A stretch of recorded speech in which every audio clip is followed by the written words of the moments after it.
Bonjour, je suis Myriam Marie, spécialiste de l'interprétation des rêves. Les rêves sont des messagers auxquels il est important de prêter une attention particulière. Parfois récurrents ou même étranges, les rêves ne sont jamais anodins. Ils peuvent nous en apprendre beaucoup, nous aider, souvent beaucoup plus qu'on ne le pense. Leur sens ou encore les messages qu'ils vous délivrent n'apparaissent pas toujours de manière évidente.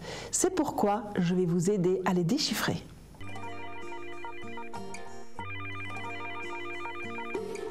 Oui, bonjour. Votre prénom, s'il vous plaît? Alors, bonjour, je m'appelle Lise. Alors, Lise, vous allez maintenant me raconter votre rêve, s'il vous plaît. Alors, ça commence dans une espèce de grand réfectoire de couleur sombre. Et moi, je m'apprête à déjeuner, je fais mon petit plateau repas. Et je tombe sur un disque à l'ancienne, un espèce de 45 ou 33 tours. Ce qui est rigolo, c'est que je me rappelle très nettement que le groupe s'appelle Limp Bizkit, alors que c'est un groupe que je connais pas spécialement et que j'écoute pas spécialement. Et là, un type avec un pull, justement à l'effigie du groupe, me dit que c'est à lui. Et il a effectivement une pochette de disque vide. Et dans mon rêve, très spontanément, je lui dis que non, que c'est mon disque et que c'est pas possible parce que c'est mon disque à moi. Donc je lui mens pour garder le disque. Et le type a l'air tout triste, mais il n'insiste pas. Mais le fait de le voir tout triste fait que moi, je me sens très mal à l'aise. Mais j'ose pas revenir sur mon mensonge. Et après, là, il y a un flash et je me retrouve sur la route, dans une voiture avec mon frère qui conduit. Et on conduit assez vite et d'un coup, il faut une chaussure sur la route. Donc, il dit attention, parce que je me dis, là, avec la chaussure, on va avoir un accident. Il ne la voit pas, il roule, pas dessus, par chance. Et quelques mètres plus loin, la même chose, une chaussure toute seule sur la route. Alors, cette fois, j'essaie de me contrôler, je lui montre. Il me dit c'est pas grave, c'est juste une chaussure, c'est pas dangereux, on peut même rouler dessus. Et il me le montre pour me prouver que c'est pas dangereux. Et on continue à rouler comme ça avec des chaussures abandonnées tous les 100 mètres. Et le rêve se termine, je suis de retour dans le réfectoire. Et je retombe sur le type du début. Et là, il me supplie de lui rendre. Et moi, je suis trop contente de retomber sur lui. Je dis bien sûr, évidemment, c'est comme si ça avait été prévu depuis le début. Lui, il est tout content et moi, je me suis réveillée contente parce que bon, finalement, ça va, j'ai pas menti, j'ai pas été méchante. Oui. Voilà. C'est très bien, c'est très bien. Il y a une belle morale à la fin, quand même. Hein. C'est ça, voilà, je me suis réveillée, la morale était sauve. Alors, ça, c'est un rêve que vous avez fait une fois comme ça, ce n'est pas du tout un rêve qui revient régulièrement ou qui revient à d'autres moments, mais avec un scénario un peu différent et tout ça? Non, c'est pour ça que j'ai noté parce que non, ni les chaussures, ni le disque, c'est des éléments que d'habitude je vois pas en rêve. Dans cette partie réfectoire, vous vous sentiez comment? Quelles sont les émotions que vous aviez dans cette première partie de réfectoire? Un côté cantine, c'est l'heure d'aller déjeuner, vite avec un petit plateau. Les gens n'étaient pas très sympas. C'était un environnement plutôt gris, industriel, pas sympathique. D'accord.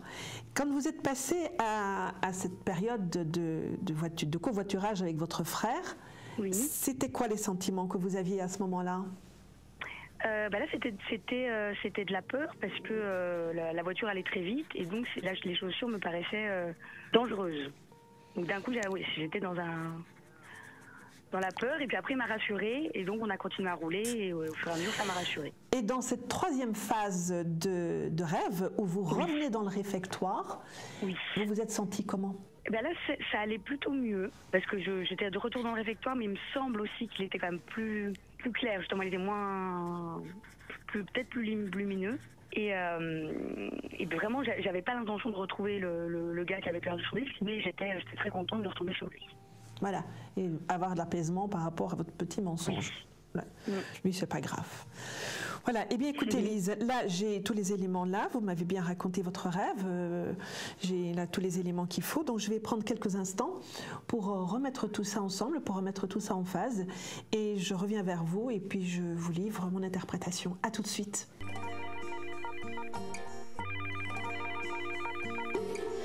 Oui Lise, et bien là nous avons un rêve en 3 épisodes là avec vous, hein? Oui. Et c'est vrai que ce serait intéressant d'explorer chaque épisode séparément. Mais là, bon, on va regarder un petit peu les choses dans leur ensemble. Donc, ce réfectoire sombre dans lequel vous allez avec votre petit plateau repas, style cantine, machin, il faut encore aller. Voyez, on sent quand même qu'il y a là un côté un peu, je suis dans la routine, je fais des choses qui ne me plaisent pas trop, mais je les fais quand même.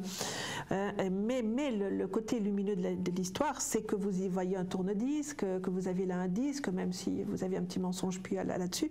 Ça veut dire aussi, ce mensonge-là, vous vous êtes approprié le disque, vous aviez aussi envie de vous approprier non seulement la parole, mais aussi l'écoute des autres.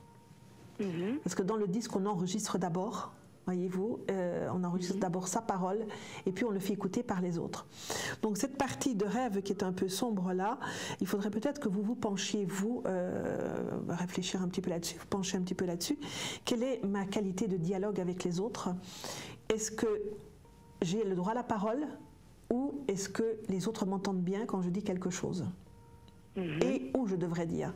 Voyez-vous, parce que ce mensonge que vous avez fait par rapport à ce disque, vous vous êtes approprié une parole pour que vous puissiez la donner aux autres, pour que les autres puissent l'entendre. Et dans cette première partie de rêve, on ne l'entend pas, cette parole.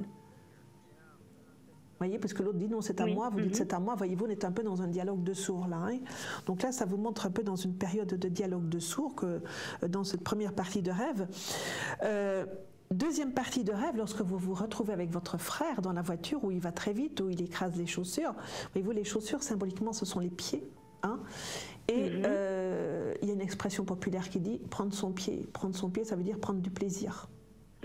Du plaisir à beaucoup de choses, pas que le plaisir sensuel ou sexuel, mais aussi le plaisir de faire quelque chose qui nous plaît. Et il les écrase, donc il faudrait voir un petit peu, quand vous dites quelque chose et que vous prenez plaisir à dire les choses, si les autres qui sont en face de vous ne vous écrasent pas un petit peu dans le plaisir que vous voulez prendre, par rapport à ces chaussures-là. Par contre, là, vous avez été entendu. Il vous a entendu, donc il vous a rassuré quelque part. Donc là, pour le coup, vous avez été entendu. Et moi, il faut plus réfléchir par rapport au dialogue que vous avez avec les autres que la qualité d'écoute et la qualité de dialogue que vous avez avec votre environnement. Et quand vous revenez dans le réfectoire, c'est mieux, c'est plus sympa. Voyez-vous, le type tout à coup, il est tout à fait sympa, il ne vous en veut pas parce que vous avez dit un mensonge, en fait il ne vous en veut pas parce que vous avez approprié la parole, et donc du côté de là, il y a une perspective de meilleur dialogue, de meilleure écoute et de meilleur dialogue avec les autres. Donc, voyez-vous, il y a d'autres éléments dans ce rêve, il y a d'autres pistes à poursuivre dans ce rêve. Voyez-vous, ce serait aussi très important, ce serait aussi très bien de pouvoir explorer ce côté plaisir. Je l'ai à peine effleuré, ce côté plaisir avec les... Mais réfléchissez quand même, parce que les chaussures, on les écrase quand même, donc ce plaisir, on l'écrase. Même si vous êtes rassuré, on l'écrase quand même.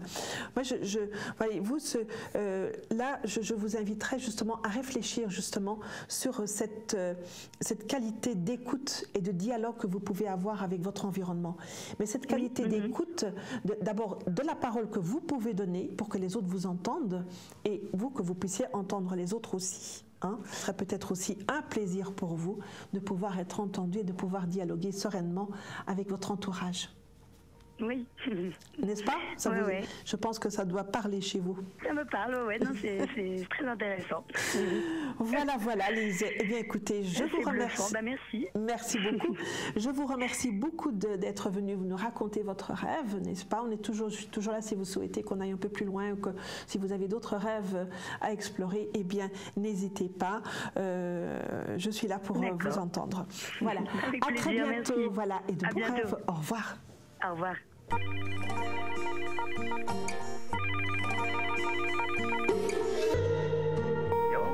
Mais d'abord, qu'est-ce que le rêve? Déjà dans la nuit des temps, le rêve était considéré comme un message que les dieux envoyaient aux hommes pour leur parler et leur montrer l'avenir. Pour les décoder, ils avaient recours à la clé des songes. Des écrits en attestent depuis Hippocrate, médecin du 5e siècle avant Jésus-Christ, qui a écrit le premier traité, jusqu'à Freud, le père de la psychanalyse moderne et découvreur de la symbolique des rêves et des mécanismes oniriques. Au travers de la compréhension de nos rêves, nous pouvons établir un dialogue entre notre moi et notre inconscient, nous apportant sans cesse des éléments de réflexion pour une meilleure connaissance de soi.